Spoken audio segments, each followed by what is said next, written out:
안녕하세요. 빅데이터 분석 실습 기반 서영덕입니다. 저는 주제를 코로나 분석과 코로나 이후 외국인 관광객 추이를 분석해 보았습니다. 먼저 필요한 패키지를 인풋하고 일부 옵션을 수정하였습니다. 데이터를 적재 후 살펴보면 총 59개의 컬럼이 있고 널값도 많이 존재하는 것으로 보입니다. 따라서 필요한 컬럼만 추출하고 국가 데이터도 G20 국가만 선택해 보았습니다. 위와 같이 15개의 컬럼과 EU를 제외한 15개국의 국가 데이터를 선택하였습니다. 정보를 살펴보면 몇 개의 컬럼에 널값이 보이는데 이는 코로나 확진자가 발생하기 전 값이 없을 때 널값으로 표시된 것이므로 널값은 0으로 채웠습니다. 그리고 날짜를 오브젝트 타입에서 데이트 타임으로 변경하였습니다. 이 데이터로 분석과 시각화를 해보겠습니다. 첫 번째로 각 나라별 전체 인구수 중 감염자 수 비율을 구해보았습니다. 피봇 테이블로 데이터 중 가장 마지막 날짜의 데이터를 찾아보았습니다. 가장 마지막 데이터는 6월 3일의 데이터이므로 G20 데이터 프레임에서 해당 날짜의 데이터를 가져왔습니다. 그리고 분석에 사용할 컬럼만 선택하고 국가 코드를 인덱스로 세팅하였습니다. 이후 총 감염자 수를 전체 인구수로 나누어 감염자 비율을 구하였고 정렬하였습니다.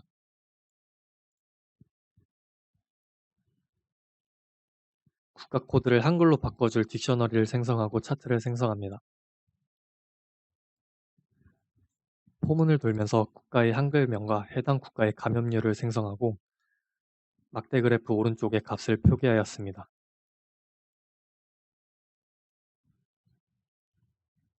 우리나라는 0.28%의 인구가 감염되었고 미국이 10.07%로 가장 많은 인구가 감염된 것을 알 수 있습니다.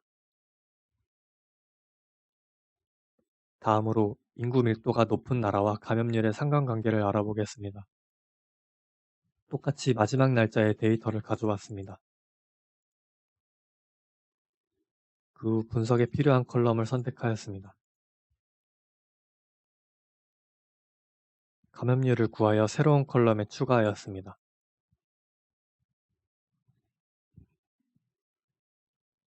그리고 인구 밀도 순으로 정렬을 하였습니다. 인덱스는 국가 코드로 세팅하였습니다.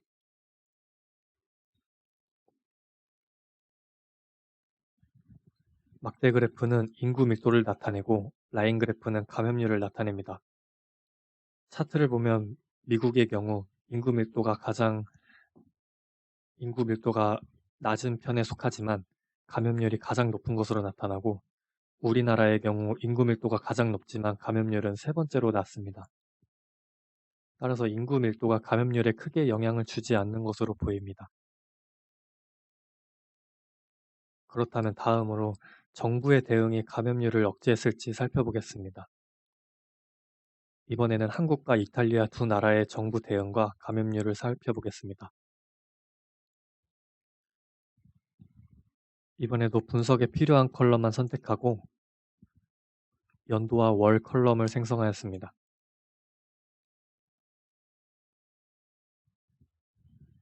피봇 테이블로 해당 월의 신규 확진자와 정부 대응 수준 값의 평균을 구하였습니다. 막대 그래프는 정부의 대응 수준이고 라인 그래프는 해당 월의 평균 신규 감염자입니다. 파란색 수직선은 감염병 대유행 시기를 나타낸 것이고 검은색 수직선은 정부의 대응 시기를 나타내었습니다.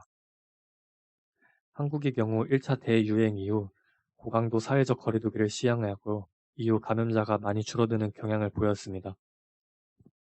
하지만 2차 대유행과 추석 이후 전 세계적으로 대유행이 시작하면서 감염자 수가 많이 늘어났습니다.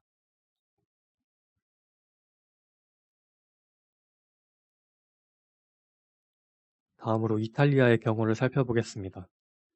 이탈리아는 정부 대응이 다른 국가에 비해 상당히 높은 편에 속합니다. 이탈리아 정부는 1차 대유행 이후 3월 8일부터 롬바르디아와 함께 피에몬테, 에밀리아 로마냐, 베네토, 마르케 지역의 14개 북부 및 중부 지방을 폐쇄하는 락다운 정책을 시행하였습니다. 이후 감염자가 상당히 줄어들었지만 감염병이 전 세계적으로 유행하면서 확진자 수가 급격히 늘어나는 것을 볼 수 있습니다.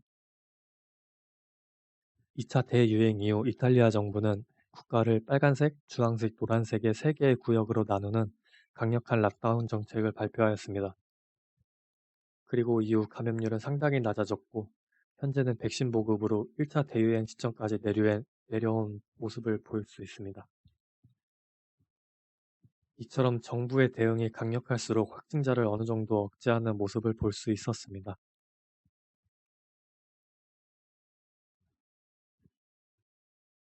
마지막으로 코로나 이후 외국인 관광객 추이를 살펴보았습니다.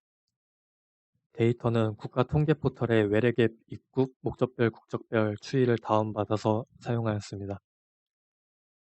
국적은 따로 분류하지 않고 모든 국적의 합계를 사용했고 관광 목적으로 입국한 외국인의 추이만 필터링하여 받았습니다.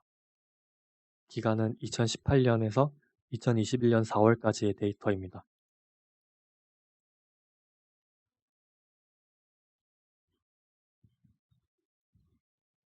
다음으로 확진자 데이터와 같이 보기 위해 한국의 신규 확진자 수를 가져왔습니다. 연도와 월 컬럼을 생성하고 피봇 테이블로 월별 신규 확진자 수를 구하였습니다. 시각화를 했을 때 20년도 1월 코로나가 시작되면서 외국인 관광객 수가 절반으로 줄었습니다. 이후로도 계속 줄어들어 현재는 약 1만 명 정도로 코로나 이전의 10분의 1 수준으로 떨어져 관광산업이 심각한 피해를 받았다고 볼 수 있습니다. 코로나로 인해 관광뿐만 아니라 전 세계 다방면으로 피해가 큰데 하루빨리 백신이 보급돼서 일상 수준으로 회복되었으면 좋겠습니다. 이상으로 마치겠습니다. 감사합니다.